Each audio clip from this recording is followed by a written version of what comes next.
నమస్కారం ఘంటారావానికి స్వాగతం. ముందుగా ప్రధాన అంశాలు. ధవళేశ్వరం వద్ద ప్రమాదకరంగా గోదావరి ప్రవాహం, వరద ఉధృతితో జలదిగ్బంధంలో దేవీపట్నం ప్రాంతం.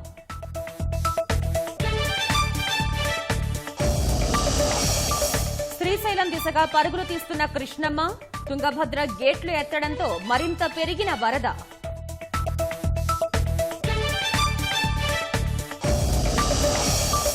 విశాఖలో స్టీల్ ప్లాంట్ కార్మిక నాయకుల పాదయాత్ర, భూముల కోసం న్యాయ పోరాటం చేస్తామన్న నిర్వాసితులు.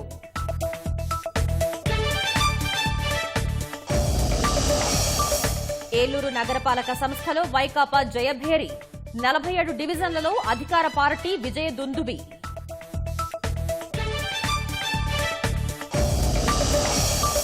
కరోనా ముప్పు ఇంకా తొలగిపోలేదన్న ప్రధాని, పండుగల వేళ అప్రమత్తంగా ఉండాలని సూచన.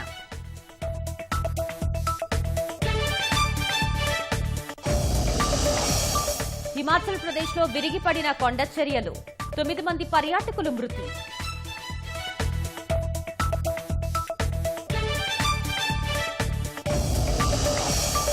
ఒలింపిక్స్ లో పీవీ సింధు, మేరీకోమ్ శుభారంభం, మనికా బాత్రా ముందంజ. షూటింగ్, హాకీలో వైఫల్యాలు.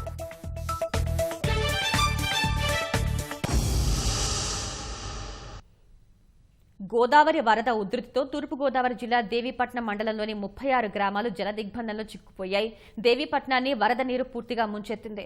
ఇళ్లు, గుళ్లు, బడులు, కళాశాల, పోలీస్ స్టేషన్, దుకాణాలు ఇలా అన్నింటినీ గోదావరి తనలో కలిపేసుకుంది. కేవలం ఇంటి పైకప్పులు, విద్యుత్ స్తంభాలు, గుడి గోపురాలు మాత్రమే దర్శనమిస్తున్నాయి.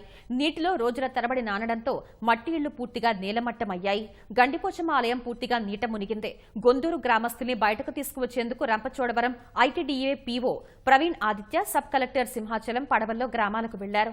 పునరావాస కేంద్రాలకు రావాలని గ్రామస్తులకు విజ్ఞప్తి చేశారు. మరోవైపు ముంపు ప్రాంతాల్లోకి పడవల ద్వారా వెళ్లేందుకు అధికారులు అనుమతించడం లేదు.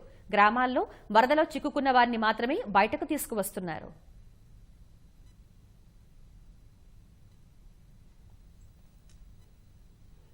అటు ధవళేశ్వరం వద్ద గోదావరి ఉధృతి అంతకంతకు పెరుగుతోంది.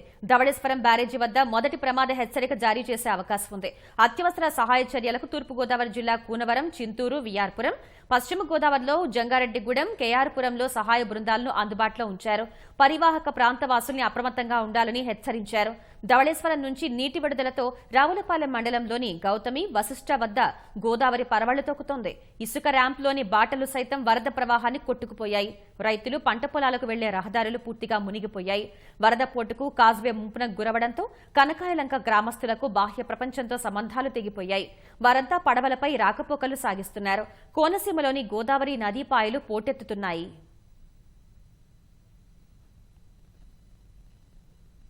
ఆల్మట్టి నుంచి కృష్ణమ్మ శ్రీశైలానికి పరుగులు పెడుతోంది. జూరాల జలాశయానికి భారీగా వరద నీరు చేరుతోంది.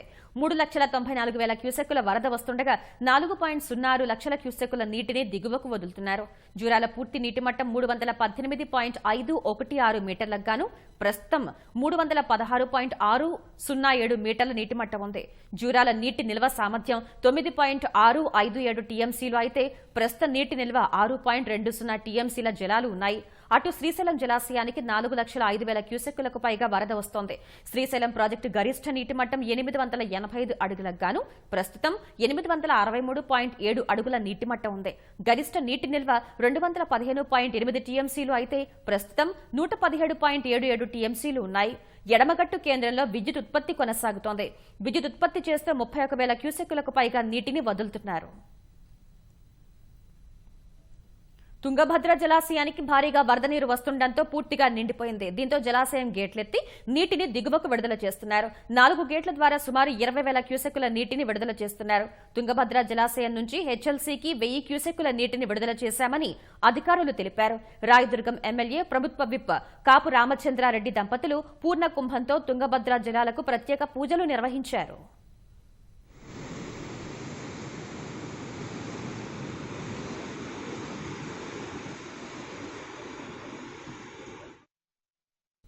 కర్నూలులోని హంద్రీ నివాస్ సుజల స్రవంతి పథకానికి Nandikotkur MLA Arthur, Nandyal MP Pocha Brahmanandareddy నీటిని విడుదల చేశారు. ప్రస్తుతం ఒక పంపు ద్వారా 336 క్యూసెక్కుల నీరు వదులుతున్నారు. ఈ నీరు కర్నూలు, అనంతపురం, చిత్తూరు జిల్లాలోని పలు ప్రాంతాల ప్రజలకు ఉపయోగపడనుంది.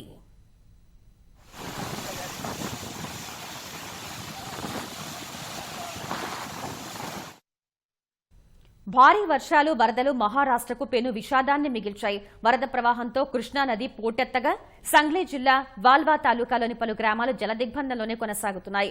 ఆయా గ్రామాల్లోని సుమారు 700 నుంచి 800 మంది స్థానికుల్ని ఎన్డీఆర్ఎఫ్ బలగాలు సురక్షిత ప్రాంతాలకు తరలించాయి. రాయగఢ్ జిల్లాలోని భారీగా ఆస్తి నష్టం జరిగింది. కొండ చర్యలు విరిగిపడి 10ల సంఖ్యలో ప్రాణ నష్టం జరిగిన తాలయ్య గ్రామంలో మరో మృతదేహాన్ని సహాయక బృందాలు వెలికితీశాయి. ఇప్పటి వరకు మొత్తం 43 మృతదేహాలను వెలికితీసిన సహాయక బృందాలు మరో 30 నుంచి 40 మృతదేహాలు శిథిలాల కింద ఉండొచ్చని అనుమానిస్తున్నాయి. వరద ప్రభావిత ప్రాంతాలను సమీక్షించి నివేదిక అందించాలి అన్న ప్రధాని ఆదేశాలతో కేంద్ర మంత్రి నారాయణ రాణే తాలియా గ్రామంలో పర్యటించారు. వరద ప్రభావిత ప్రాంతమైన చిప్లూన్లో పర్యటించిన సీఎం ఉద్దవ్ ఠాక్రే స్థానిక అధికారులు ప్రజాప్రతినిధులతో వరద నష్టంపై సమీక్ష జరిపారు. మరోవైపు వరదలు కొండ చర్యలు విరిగిపడిన ఘటనలో ఇప్పటి వరకు 113 మంది చనిపోయినట్లు మహారాష్ట్ర ప్రభుత్వం వెల్లడించింది. మరో 100 మంది గల్లంతైనట్లు తెలిపింది. ఏలూరు నగరపాలక సంస్థ ఎన్నికల్లో వైకాపా విజయం సాధించింది. అత్యధిక స్థానాల్లో వైకాపా అభ్యర్థులు విజయం సాధించారు. 50 స్థానాలకు గాను ఎన్నికలకు ముందే 3 స్థానాలను వైకాపా ఏకగ్రీవం చేసుకుంది. మిగిలిన 47 డివిజన్లకు ఎన్నికలు జరగగా 44 స్థానాలను వైకాపా అభ్యర్థులు కైవసం చేసుకున్నారు. 3 స్థానాల్లో తెలుగుదేశం గెలుపొందింది. మొత్తం మీద వైకాపాకు 47, తెదేపాకు 3 డివిజన్లు సొంతమయ్యాయి.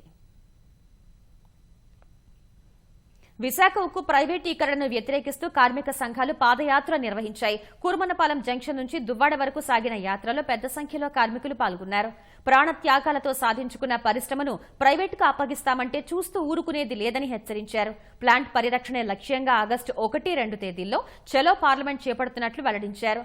ప్రైవేటీకరణ నిర్ణయాన్ని కేంద్ర ప్రభుత్వం ఉపసంహరించుకునే వరకు ఉధృతంగా ఆందోళనలు కొనసాగిస్తామని ప్రకటించారు.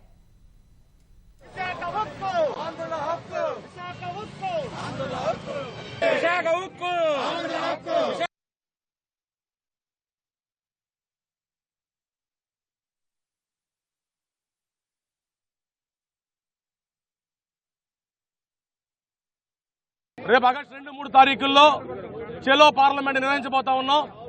చెలో పార్లమెంట్ లో మేము ఈ ప్రభుత్వాన్ని ప్రశ్నించబోతా ఉన్నాం.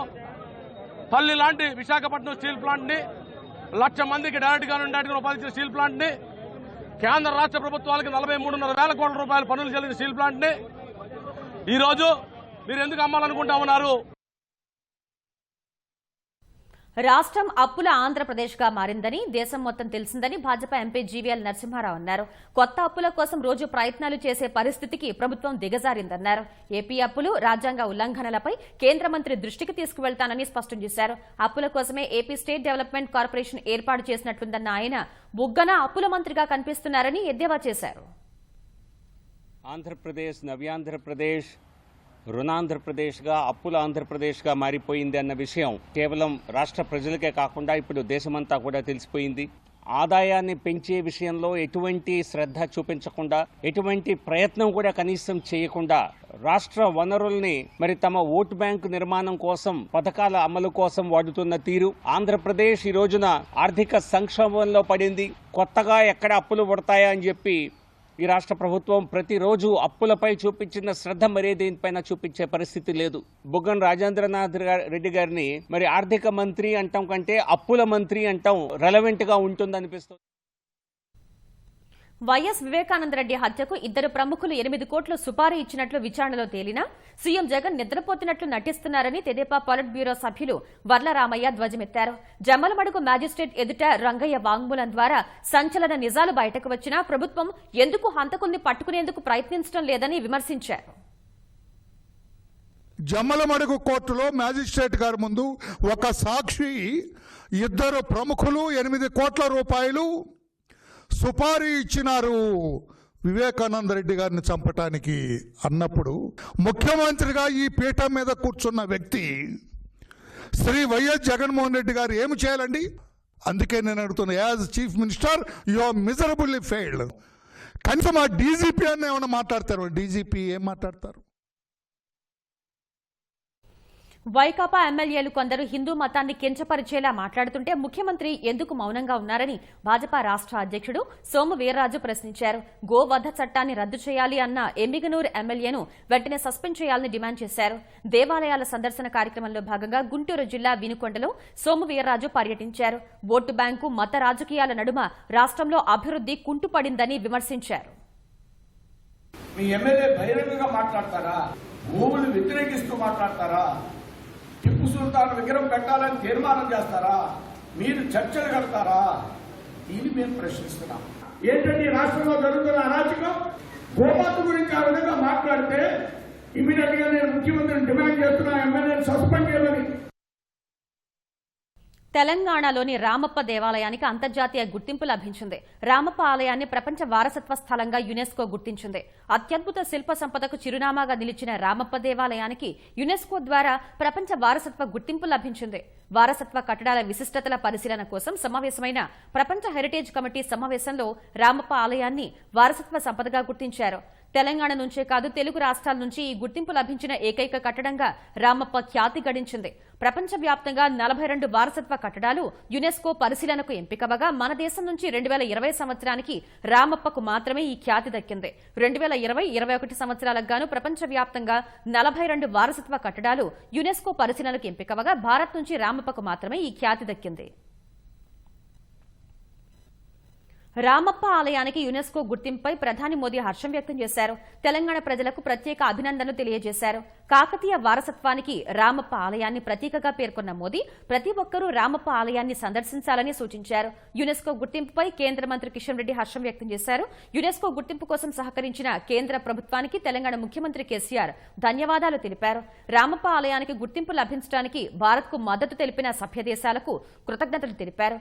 తెలంగాణ నుంచి యునెస్కో గుర్తింపు పొందిన తొలి ప్రదేశం రామప్ప అని ఆ రాష్ట్ర మంత్రి కేటీఆర్ అన్నారు. హైదరాబాద్ కు ప్రపంచ వారసత్వ నగర గుర్తింపు లభించడమే తదుపరి లక్ష్యంగా పేర్కొన్నారు. స్వాతంత్ర్యం సాధించి ఈ ఏడాది 75వ సంవత్సరంలోకి ప్రవేశిస్తున్న వేళ భారతీయులంతా దేశమే ముందు, ఎప్పటికీ ముందు అనే మంత్రంతో ముందుకు సాగాల్సిన అవసరం ఉందని ప్రధాని నరేంద్ర మోదీ పిలుపునిచ్చారు. మన్ కీ బాత్ ద్వారా దేశ ప్రజల్ని ఉద్దేశించి ప్రసంగించిన ప్రధాని సోమవారం జరగనున్న కార్గిల్ దినోత్సవాన్ని ప్రస్తావించారు. కార్గిల్ విజయం భారత సైనికుల శౌర్య పరాక్రమాలకు ప్రతీకగా నిలుస్తుందని అన్నారు. ప్రస్తుత పండుగలు, పర్వదినాల కాలంలో ప్రజలంతా కరోనా ముప్పు ఇంకా తొలగిపోలేదు అనే విషయాన్ని మర్చిపోవద్దని సూచించారు. టోక్యో ఒలింపిక్స్ ప్రారంభ వేడుకల్లో భారత క్రీడాకారులు త్రివర్ణ పతాకాన్ని చేతబూని నడుస్తూ ఉంటే తాను మాత్రమే కాకుండా ప్రతి ఒక్క భారతీయుడు ఉప్పొంగిపోయారని, వారికి విజయం లభించాలని అంతా కోరుకోవాలని ప్రధాని సూచించారు. భిన్న సంస్కృతులు, ఆచారాలకు నిలయమైన భారత్ను ఏకం చేసేందుకు జాతిపిత మహాత్మా గాంధీని స్ఫూర్తిగా తీసుకుని ప్రతి ఒక్క భారతీయుడు ముందుండి నాయకత్వం వహించాలని మోదీ పిలుపునిచ్చారు. साथियों, इस बार 15 अगस्त को देश अपनी आजादी के 75वें साल में प्रवेश कर रहा है। ये हमारा बहुत बड़ा सौभाग्य है। जिस आजादी के लिए देश ने सदियों का इंतजार किया, उसके 75 वर्ष होने के हम साक्षी बन रहे हैं। आपको याद होगा, आजादी के 75 साल मनाने के लिए 12 मार्च को बापू के साबरमती आश्रम से अमृत महोत्सव की शुरुआत हुई थी। बात जब आजादी के आंदोलन और खादी की हो, तो पूज्य बापू का स्मरण होना स्वाभाविक है। जैसे बापू के नेतृत्व में भारत छोड़ो आंदोलन चला था, वैसे ही आज हर देशवासी को भारत जोड़ो आंदोलन का नेतृत्व करना है। नेशन फर्स्ट, ऑलवेज फर्स्ट के मंत्र के साथ ही हमें आगे बढ़ना है। ఏపీ వెదర్ మ్యాన్ పేరుతో వాతావరణ సమాచారం అందిస్తున్న తిరుపతి యువకుడు సాయి ప్రణీత్ ను మన్ కీ బాత్ లో ప్రధాని మోదీ కొనియాడారు. సామాజిక మాధ్యమాల్లో రైతులకు అందిస్తున్న సేవల్ని ప్రశంసించారు. వాతావరణ అంశాలను విశ్లేషిస్తూ ఇప్పటికే ఐఎండీ, ఐరాస ప్రశంసలను సాయి ప్రణీత్ పొందాడు. साथियों, मैं आपको साई प्रणीत जी के प्रयासों के बारे में बताना चाहता हूँ। साई प्रणीत जी एक सॉफ्टवेयर इंजीनियर है, आंध्र प्रदेश के रहने वाले हैं। पिछले वर्ष उन्होंने देखा कि उनके यहाँ मौसम की मार की वजह से किसानों को काफी नुकसान उठाना पड़ा था।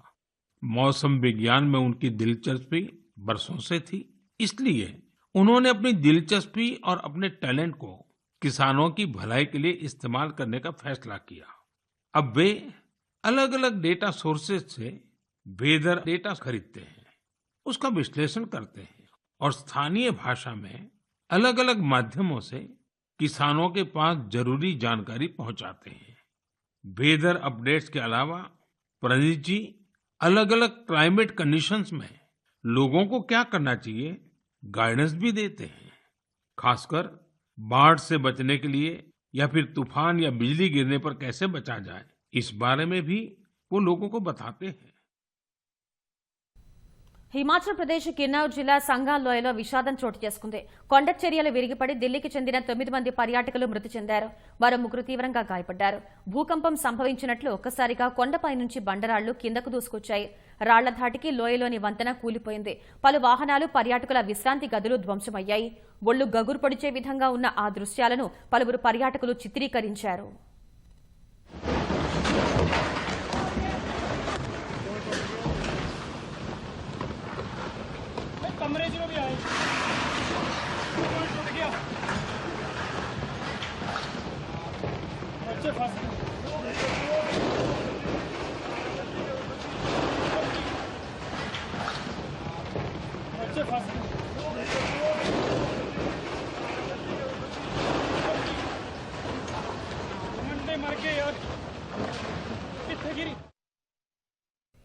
కర్ణాటకలో నాయకత్వ మార్పు దాదాపు ఖరారైపోయింది. కర్ణాటక కొత్త ముఖ్యమంత్రిగా ఏ సామాజిక వర్గం నుంచి వచ్చినా తనకు అభ్యంతరం లేదని సీఎం యడియూరప్ప స్పష్టం చేశారు. ఈ సాయంత్రం భాజపా అధిష్టానం ఈ మేరకు సూచనలు చేయనున్నట్లు చెప్పారు. దళిత సామాజిక వర్గం నుంచి సీఎం ఉంటారు అన్న వార్తలపై ఆయన సమాధానం చెప్పలేదు. కొత్త సీఎం ఎంపిక పూర్తిగా అధిష్టానం నిర్ణయిస్తుందని స్పష్టం చేశారు. కర్ణాటక ముఖ్యమంత్రి పదవి నుంచి తాను వైదొలగడంపై యడియూరప్ప స్వయంగా సంకేతాలు ఇస్తున్న వేళ ఈ అంశం కొత్త మలుపులు తిరుగుతోంది. తన ఉద్వాసనపై అధిష్టానం నుంచి త్వరలోనే స్పష్టత వస్తుందని, ఏ ఆదేశాలు వచ్చినా పాటిస్తానని యడియూరప్ప ఇప్పటికే ప్రకటించగా భాజపా అధ్యక్షుడు జేపీ నడ్డా మాత్రం దీనికి భిన్నంగా స్పందించారు. నడ్డా ఆయనకు మద్దతుగా మాట్లాడారు. యడియూరప్ప సమర్థంగా పనిచేస్తున్నారని కితాబిచ్చారు. కర్ణాటక సమస్యల్ని ఆయన తన పద్ధతిలో పరిష్కరిస్తున్నారని నడ్డా గోవాలో తెలిపారు. కర్ణాటకలో నాయకత్వ సమస్య ఉందని తాను భావించడం లేదని స్పష్టం చేశారు. उन्होंने अच्छा काम किया है और कर्नाटक ठीक ढंग से चल रहा है. बाकी येडियुरप्पा जी अपने तरीके से सब चीजों को देख रहे हैं. ऐसा आपको लगता है, हमको नहीं लगता. దేశవ్యాప్తంగా సంచలనం సృష్టించిన పెగాసస్ వ్యవహారంపై కోర్టు పర్యవేక్షణలో దర్యాప్తు జరిపించాలని కోరుతూ సిపిఎం రాజ్యసభ ఎంపీ జాన్ బ్రిట్టా సుప్రీంకోర్టును ఆశ్రయించారు. ఇజ్రాయెల్ స్పైవేర్ పెగాసస్ సాయంతో సామాజిక కార్యకర్తలు, రాజకీయ నేతలు, పాత్రికేయులు, రాజ్యాంగ విధుల్లో ఉన్నవారిపై నిఘా ఉంచారు అన్న కథనాలపై జాన్ బ్రిట్టాస్ ఈ మేరకు సర్వోన్నత న్యాయస్థానంలో ప్రజా ప్రయోజన వ్యాజ్యం దాఖలు చేశారు. ఈ ఆరోపణలు దేశ ప్రజల్లో ఆందోళన రేకెత్తించాయన్న పిటిషనర్ నిఘా ద్వారా భావ ప్రకటన స్వేచ్ఛకు భంగం కలుగుతుందని పేర్కొన్నారు. ఈ ఆరోపణలపై న్యాయస్థానం పర్యవేక్షణలో దర్యాప్తు జరిపించాలని కోరారు. టోక్యో ఒలింపిక్స్ లో భారత స్టార్ బాక్సర్ 6 సార్లు ప్రపంచ ఛాంపియన్ మేరీకోమ్ శుభారంభం చేసింది. మహిళల బాక్సింగ్ 51 కిలోల విభాగం ఆరంభ రౌండ్లో డొమినికాకు చెందిన మిగ్యులినా హెర్నాండెస్ గార్సియాపై 4-1 తేడాతో మేరీకోమ్ విజయం సాధించింది. తద్వారా ప్రీ క్వార్టర్ ఫైనల్స్ కు చేరుకుంది. బౌట్ ఆరంభం నుంచి ప్రత్యర్థిపై మేరీకోమ్ స్పష్టమైన ఆధిపత్యం ప్రదర్శించింది. ప్రీ క్వార్టర్స్ లో కొలంబియాకు చెందిన 3వ సీడ్ ఇంగ్రిడ్ వాలెన్సియాతో ఈ నెల 29వ తేదీన మేరీకోమ్ పోటీ పడనుంది. వాలెన్సియా 2016 రియో ఒలింపిక్స్ లో కాంస్య పతక విజేత. 38 ఏళ్ల మేరీకోమ్ 2012 లండన్ ఒలింపిక్స్ లో కాంస్య పతకం నెగ్గింది. టోక్యో ఒలింపిక్స్ టేబుల్ టెన్నిస్ మహిళల సింగిల్స్ లో భారత క్రీడాకారిణి మనికా బాత్రా ముందంజ వేసింది. రెండో రౌండ్ లో ఉక్రెయిన్ అథ్లెట్ మార్గారిటాపై 4-3 తేడాతో గెలుపొందింది. 7 గేమ్స్ లో 4 ప్రత్యర్థిపై మనిక పైచేయి సాధించింది. ఫలితంగా ఆమె 3వ రౌండ్ కు చేరుకుంది. ప్రీ క్వార్టర్స్ లో చోటు కోసం ఆమె సోఫియా పోల్కొనోవాతో తలపడనుంది. టేబుల్ టెన్నిస్ పురుషుల సింగిల్స్ లో భారత్ కు నిరాశ ఎదురైంది. రెండో రౌండ్ లో హాంకాంగ్ క్రీడాకారుని చేతిలో 3-4 తేడాతో భారత అథ్లెట్ జ్ఞానశేఖరన్ సత్యన్ ఓడిపోయాడు. అత్యాధునిక రక్షణ పరికరాల తయారీలో ప్రపంచంలోనే భారత్ ముఖ్యమైన దేశంగా మారబోతోందని డీఆర్డీఓ చైర్మన్ జి సతీష్ రెడ్డి తెలిపారు. పూర్తి స్వదేశీ పరిజ్ఞానంతో తయారు చేసిన అత్యాధునిక రక్షణ పరికరాలను విదేశాలకు ఎగుమతి చేసేలా కేంద్ర ప్రభుత్వం విధానాలను రూపొందించి అమలు చేస్తోందన్నారు. దేశంలో కరోనా విజృంభించిన సమయంలో పీపీఈ కిట్లు, మాస్కులు, శానిటైజర్లు, అత్యాధునిక వెంటిలేటర్లు సహా 75 రకాల ఉత్పత్తుల్ని తీసుకువచ్చామని చెప్పారు. కృష్ణా జిల్లా రచయితల సంఘం ఆధ్వర్యాన విజయవాడలో నిర్వహించిన ఆత్మీయ సమావేశంలో సతీష్ రెడ్డి పాల్గొన్నారు. గత కొన్ని దశాబ్దాలుగా దేశంలో జరుగుతున్నటువంటి రీసెర్చ్ విషయంలో రక్షణ రంగంలో చాలా విషయాల్లో మనం ముందరికెళ్ళాం. ప్రపంచంలో అతి కొద్ది దేశాలు తయారు చేసినటువంటి మనం అన్ని తయారు చేసుకోగలిగాం. తేలికపాటి యుద్ధ విమానాలు 6 దేశాలు తయారు చేసాయి, మనం ఒకరు. సొంత యుద్ధ ట్యాంకును తయారు చేసుకున్నటువంటి 7 దేశాల్లో మనం ఒకరు. క్షిపణులు తయారు చేసినటువంటి 6-7 దేశాల్లో మనం ఒకళ్ళం. శత్రు దేశం మన మీదకి ఒక క్షిపణిని వదిలితే దాన్ని ఆకాశంలో ధ్వంసం చేసేటువంటి టెక్నాలజీ 4 దేశాల దగ్గరే ఉంది, మనం ఒకరం. అంతరిక్షంలో ఉన్నటువంటి ఒక శాటిలైట్ని మనం దాన్ని న్యూట్రలైజ్ చేసి ధ్వంసం చేసేటువంటి టెక్నాలజీ అమెరికా, రష్యా, చైనాల దగ్గరే ఉండింది. అది ప్రధానమంత్రి గారు స్వయానా ప్రోగ్రాం చేయండి అని చెప్పి ఒక సమావేశంలో ఆదేశించి 2 సంవత్సరాల్లో చేయండి అని అడగటం, దాన్ని 2 సంవత్సరాల్లో మనం పూర్తి చేసి ప్రధానమంత్రి గారికి చూపించడం, ప్రపంచంలో 4వ దేశంగా తయారయ్యాం మనం. నెల్లూరు నగరంలోని ఆటోనగర్ను మోడల్ ఎంఎస్ఎంఈ సెంటర్గా తీర్చిదిద్దుతామని పరిశ్రమల శాఖ మంత్రి మేకపాటి గౌతమ్ రెడ్డి తెలిపారు. దాదాపు 21 కోట్ల రూపాయల వ్యయంతో ఆటోనగర్లో చేపట్టనున్న అభివృద్ది పనులకు మంత్రి అనిల్ కుమార్తో కలిసి ఆయన శంకుస్థాపన చేశారు. నెల్లూరు రూరల్ నియోజకవర్గంలోని ఆమంచర్ల వద్ద అన్ని అనుమతులతో త్వరలోనే ఇండస్ట్రియల్ పార్క్ ఏర్పాటు చేస్తామని వెల్లడించారు. ఆటోనగర్లో ఏళ్ల తరబడి ఉన్న సమస్యల్ని పరిష్కరించి అన్ని విధాలుగా అభివృద్ది చేస్తామని మంత్రి హామీ ఇచ్చారు. కరోనా 3వ వేవ్ వచ్చే ప్రమాదం ఉన్నందున జాగ్రత్తగా ఉండాలని ప్రధాని హెచ్చరిస్తుంటే రాష్ట్రంలో ఆగస్టు 16 నుంచి విద్యాసంస్థలు తెరుస్తాము అనడం ఏంటని ఎంపీ రఘురామకృష్ణరాజు ప్రశ్నించారు. పైగా పాఠశాలలు తెరిచేందుకు తల్లిదండ్రుల్లో అత్యధికులు సుముఖంగా ఉన్నారని అవాస్తవాలు ప్రచారం చేస్తున్నారని ఆరోపించారు. నిజంగా తల్లిదండ్రుల అభిప్రాయాలు తెలుసుకోవాలంటే సీక్రెట్ బ్యాలెట్ పెట్టాలని ప్రభుత్వానికి సూచించారు.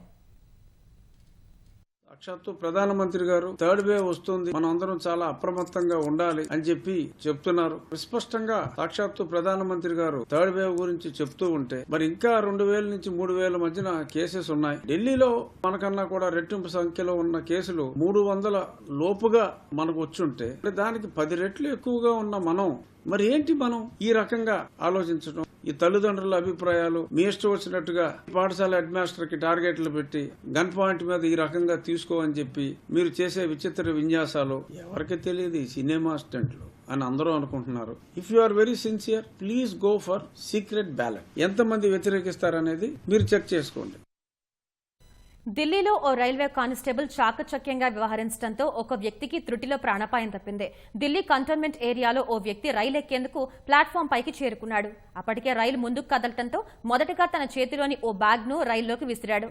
అనంతరం మరో బ్యాగ్తో రైలు ఎక్కేందుకు ప్రయత్నించగా రైలు వేగానికి అందుకోలేక కాలు జారి రైలు బోగీకి ప్లాట్ఫామ్ కి మధ్య ఇరుక్కుపోయాడు.